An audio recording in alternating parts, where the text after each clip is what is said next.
Hey everybody, this is Dream, and today I'm going to be reviewing Spacewing War. Spacewing War is developed by Numa Games and published by East Asia Soft. This game releases on June 8th, 2022. It is a shoot 'em up. We don't currently have a price for it yet. I suppose it's probably going to be in the $7 to $10 range, or maybe, hopefully. With that said, let's get into what the game is. So it's basically a side-scrolling shoot 'em up. You start on the left side and you just kind of go to the right.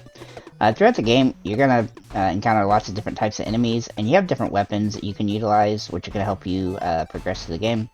Some of the weapons, I think, are better because they shoot back and forth, and then some of the weapons also can actually damage you, so you do have to be kind of careful with those. That would be the bomb, mostly. With that said, then you're going to be going through levels trying to kill the basic enemies and finding the way through, because most of the time that the area that you can fly through is very limited. So you have to be very careful not to like crash into a wall. I do find that the way the graphics work in the game, that's not always obvious what it is that you can pick up and what it is that you need to break and stuff like that, and where you can't go through walls. Because there's some like invisible walls that are completely fine or hurt you despite the fact that it doesn't really look like it would hurt you. So there's a little bit of that, so you gotta be a little bit careful with that, but the game isn't very difficult. It is pretty straightforward. In fact, I really didn't think the game was difficult at all until I got to the very last boss, and then it took me 2 attempts to actually beat that final boss because it was actually rather difficult. But it wasn't that difficult, you know, compared to just about any other game you've ever played. With that said, you know, it's a very simple game, so it's just a, you know, your pretty standard shoot 'em up with some pretty substandard graphics, and just a very basic design.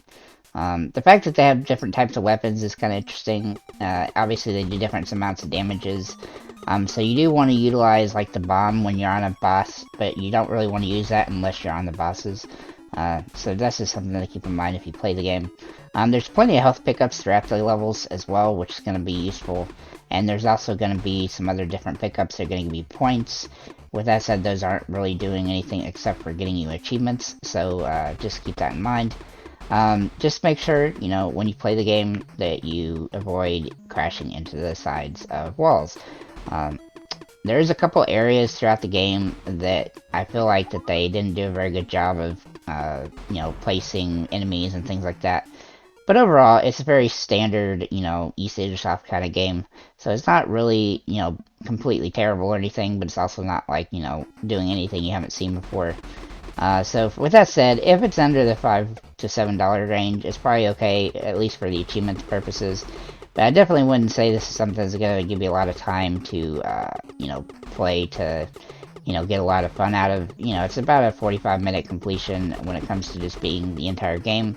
One thing to note that there are a bunch of different palettes that you can utilize in the game. So for instance, in the game, you're seeing that I'm on this white palette, but there's actually other palettes as well, which are like blue, red, green, orange, purple, and other things like that. So that does add a little bit of color to the game, but overall, again, the graphics are very old school, and so, you know, they're pretty basic. With that said, that's pretty much all I have.